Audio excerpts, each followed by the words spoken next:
Today I'd like to nitpick the choices made that differentiate Nick All-Stars Brawl from its inspiration, Smash.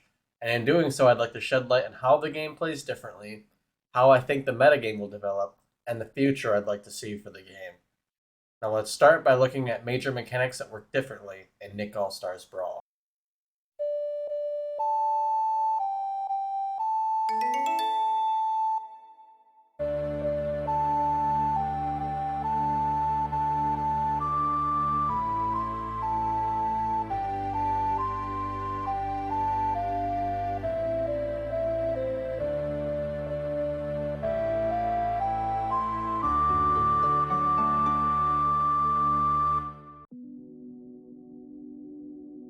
Running an air dash. While making this video, the October 18th patch released that completely reworked the dash system in NASB. Previously, a character would start by the walk and have to build up speed until they got into a run, but with the October 18th patch, this system was reworked, allowing characters to start with their initial dash, meaning that dash dancing was added to NASB.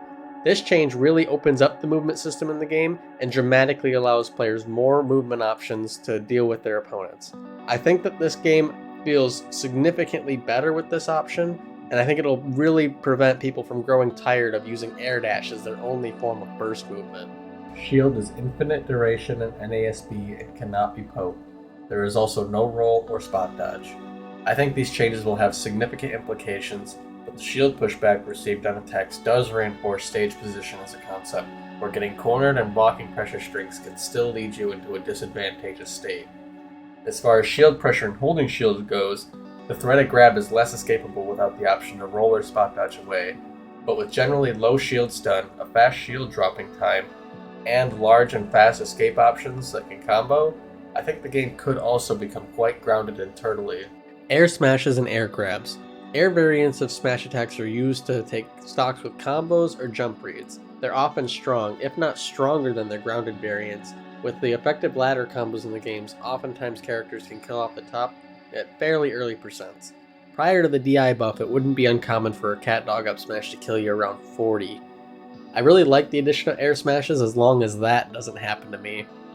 Now, grabs have significantly less variation and no longer have unique animations for each character.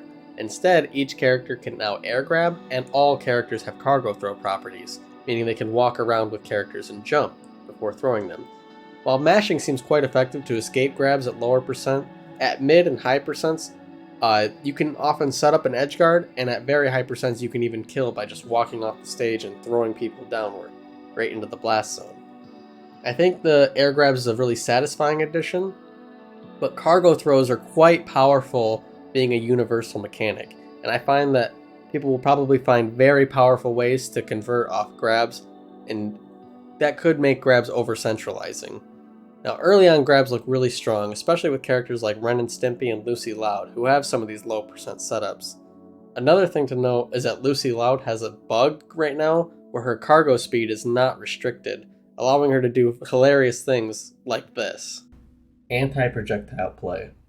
2 unique anti-projectile properties are given to every character. Each character's strong attacks have projectile reflecting properties, and characters can grab projectiles out of the air and throw them back. Up, down, forward, interaction triangle. Most interaction in Smash is typically just clanks, but in NASB, light attacks will continue their animation with hitboxes pushing away similarly to clanks, except the animation always completes.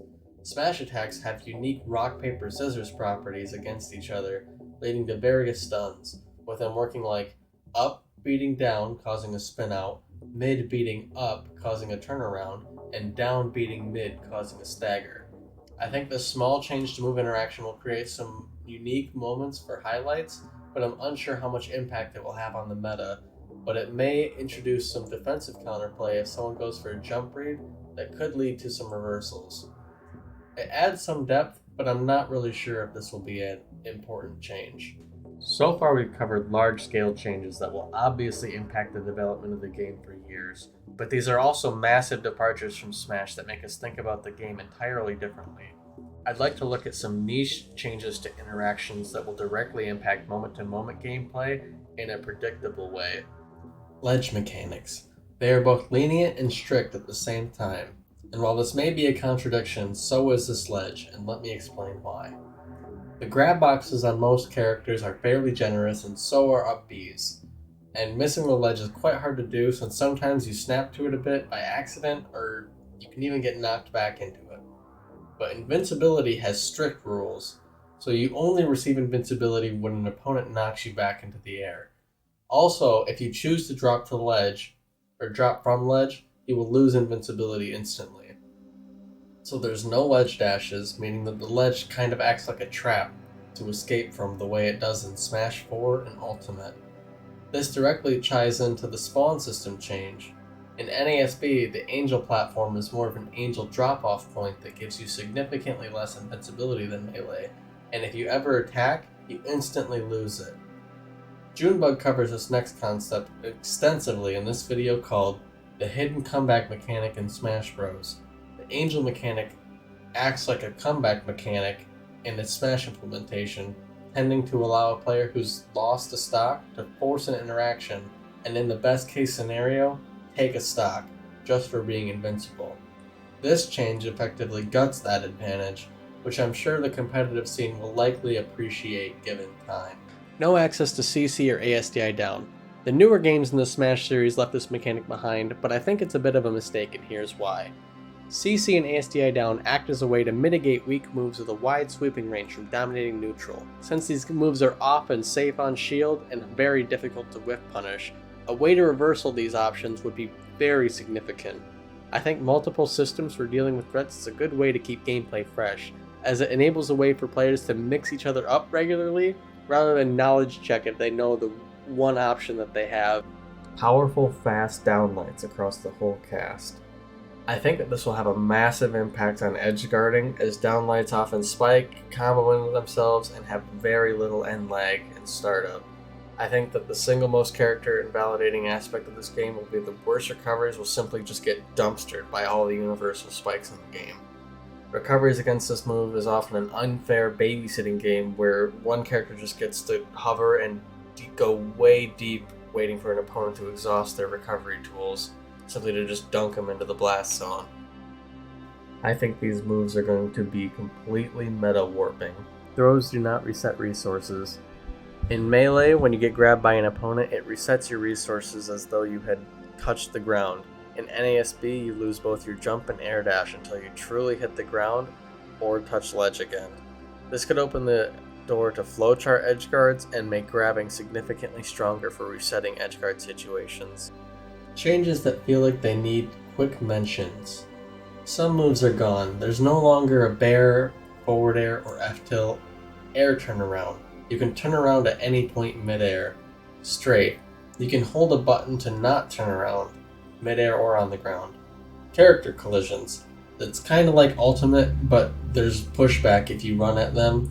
Also, if two characters are running at each other, the heavier character will push back the other one. Dash attack cancel. Dash attacks, including the new move Strong Dash attacks, cancel on hit into other moves. Grab off the ground. You can grab people off the ground. Now it's time for the Meta Warping Awards. Starting with our honorable mention, cargo grabs and throws are too powerful. Cargo grabs allow the player who landed a grab to often set up an ideal position that works for their character's best throw, and in the best case allows for that character to directly lead into kills. If the latter is the default rather than the exception, then this will go from meta influencing to meta centralizing. Bronze goes to no SDI, ASDI, CC, and lack of general defensive mechanics. Many defensive tools have been removed while offensive mechanics run rampant.